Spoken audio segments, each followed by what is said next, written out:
പേര് ഷെഫീദ സാജിദ്. ഞാൻ തലശ്ശേരിയിൽ നിന്ന് വരുന്നു. ഞാൻ ഇന്ന് തയ്യാറാക്കാൻ പോകുന്നത് ഒതൻറ്റിക് ആയിട്ട് പ്രോൺസ് ബിരിയാണിയാണ്. ആദ്യം നമുക്ക് പ്രോൺസ് മാരിനേറ്റ് ചെയ്ത് വെക്കാം. ഇതിലോട്ട് 1.5 ടീസ്പൂൺ മുളക് പൊടി, കുറച്ച് മഞ്ഞൾ, ആവശ്യത്തിന് ഉപ്പ്, കുരുമുളക് പൊടി കൈകൊണ്ട് നന്നായി മാരിനേറ്റ് ചെയ്ത് വെക്കാം. ആദ്യം നമുക്ക് ബിരിയാണിക്ക് ആവശ്യമായ ഉള്ളി ഫ്രൈ ചെയ്ത് വെക്കാം. 2 ടേബിൾ സ്പൂൺ ഗീ, ആവശ്യമായ സവാള ഇട്ട് കൊടുക്കാം. ഉള്ളി നന്നായി ഫ്രൈ ആയി വരണം. ഇപ്പം നമ്മൾ സവാള ഫ്രൈ ആയി വന്നിട്ടുണ്ട്. അത് നമുക്കൊരു പ്ലേറ്റിലോട്ട് മാറ്റി വെക്കാം. അടുത്തതായിട്ട് നമുക്ക് വേറെ ഓയിൽ യൂസ് ചെയ്തിട്ട് ചെമ്മീൻ ഫ്രൈ ചെയ്തെടുക്കാം. ഓയിൽ ചൂടായിട്ടുണ്ട്. ഇതിലോട്ടേക്ക് ചെമ്മീൻ ഇട്ട് കൊടുക്കാം. കുറച്ച് കറിവേപ്പിലയും. ചെമ്മീൻ ഒന്ന് ഫ്രൈ ആയി വന്നിട്ടുണ്ട്. അത് നമുക്ക് പാത്രത്തിലോട്ട് മാറ്റാം. ഇതേ ഓയിലിൽ തന്നെ നമുക്ക് സവാള വഴറ്റാം. സവാള പെട്ടെന്ന് വഴന്നു വരാൻ വേണ്ടി കുറച്ച് ഉപ്പ് ചേർത്ത് കൊടുക്കാം. അടച്ചു വെച്ച് വേവിക്കാം. ഇത് ഏകദേശം സവാള കുക്കാവാറായി. ഇനി നമുക്ക് ഇതിലോട്ട് ഇഞ്ചി വെളുത്തുള്ളി പേസ്റ്റ് ചേർത്ത് കൊടുക്കാം. അതിൻ്റെ പച്ചമണം മാറിയാൽ നമുക്കിതിലോട്ട് പച്ചമുളക് ചതച്ചത് ചേർത്ത് കൊടുക്കാം. ഇഞ്ചിയുടെയും വെളുത്തുള്ളിയുടെയും പച്ചമുളകിൻ്റെയും പച്ചമണം മാറിക്കഴിഞ്ഞാൽ നമുക്കിതിലോട്ടേക്ക് തക്കാളി ചേർത്ത് കൊടുക്കാം. തക്കാളി ഇട്ട് നന്നായി വഴറ്റിയെടുക്കുക. അടച്ചു വെച്ച് വേവിക്കുക.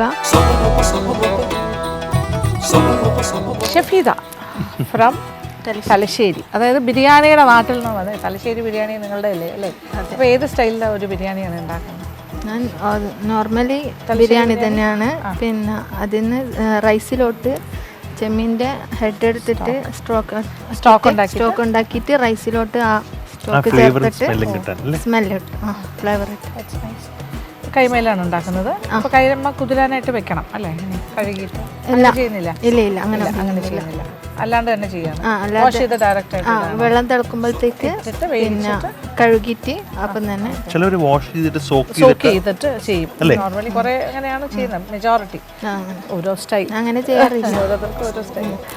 അപ്പൊ ഇതിന്റെ സ്റ്റോക്ക് എടുക്കണം ഇനി അല്ലേ? അപ്പൊ ഇത് പ്രോൺസിന്റെ ബിരിയാണിയാണല്ലോ. സീ ഫുഡ് ചെറിയ കൗണ്ടാണോ വലുതാണോ? വലുതാണ്. ചെറുതിനെ പറഞ്ഞത് വലുത് കിട്ടി. കുഴപ്പമില്ല, പ്രോൺസ് ആണല്ലോ. അപ്പോൾ സവാളയും തക്കാളിയും എല്ലാം നന്നായി വഴന്ന് വന്നിട്ടുണ്ട്. ഇതിലോട്ടേക്ക് കുറച്ച് മല്ലിയില. ഇനി നമുക്ക് ഇതിലോട്ടേക്ക് ചെമ്മീൻ ചേർത്ത് കൊടുക്കാം.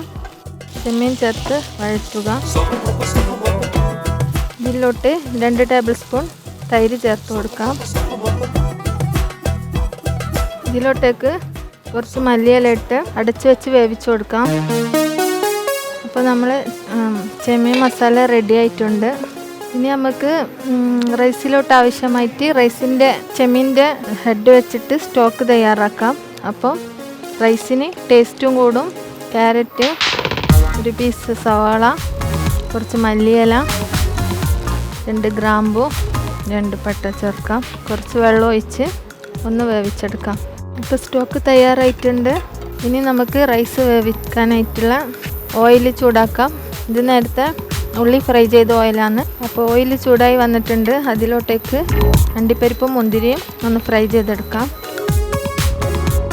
അണ്ടിപ്പരിപ്പും മുന്തിരിയും ഫ്രൈ ആയി വന്നിട്ടുണ്ട്. അത് നമുക്ക് പാത്രത്തിലോട്ട് മാറ്റാം. 3 ഏലക്ക, 3 ഗ്രാമ്പു, 2 പീസ് പട്ട, 2 ബേ ലീഫ്, 2 കപ്പ് അരിയാണ് എടുത്തത്. അതിലോട്ടേക്ക് 4 ഗ്ലാസ് വെള്ളം ഒഴിച്ചു കൊടുക്കാം. ഞാൻ 3.5 കപ്പ് വെള്ളം എടുത്തിട്ടുണ്ട്. അതിലോട്ട് 1/2 കപ്പ് ചെമ്മീൻ്റെ സ്റ്റോക്ക് കൂടി ചേർക്കാം. ഇനി ഒന്ന് നന്നായി തിളച്ച് വരട്ടെ. നന്നായിട്ട് തിളയ്ക്കുന്നുണ്ട്. അതെ, യെസ്. സ്റ്റോക്കൊക്കെ ഉണ്ടാക്കി എടുത്തിട്ട് ഇവിടെ വെച്ചിരിക്കണോ? ഒഴിച്ചോ? ഓക്കെ. അത് കൊഞ്ചിൻ്റെ സ്റ്റോക്കിലാണ് വേകുന്നത്. നൈസ്. ഉള്ളിയൊക്കെ തുറന്ന് സ്മെല്ലുണ്ടോ? ബാക്കി കാര്യങ്ങളൊക്കെ റെഡി. മസാല റെഡി. കൊഞ്ചിൻ്റെ മസാല റെഡി.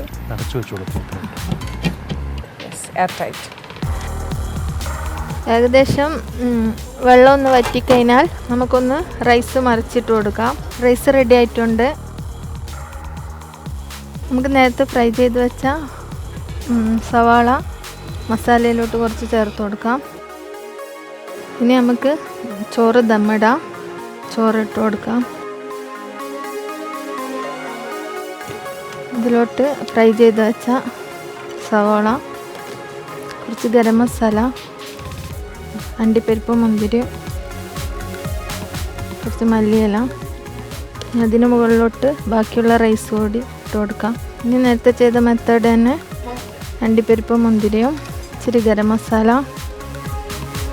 അടച്ച് വെച്ച് ഒരു 10 മിനിറ്റ് ലോ ഫ്ലെയിമിൽ ദമ്മിടുക. അപ്പോൾ ബിരിയാണി റെഡി ആയിട്ടുണ്ട്. ഇനി നമുക്ക് വേറൊരു പാത്രത്തിലോട്ട് ദമ്മ് പൊട്ടിക്കാം.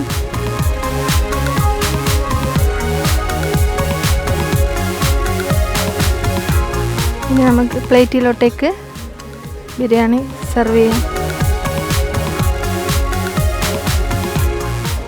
അപ്പോൾ നമ്മളെ ചെമ്മീൻ ബിരിയാണി റെഡി ആയിട്ടുണ്ട്.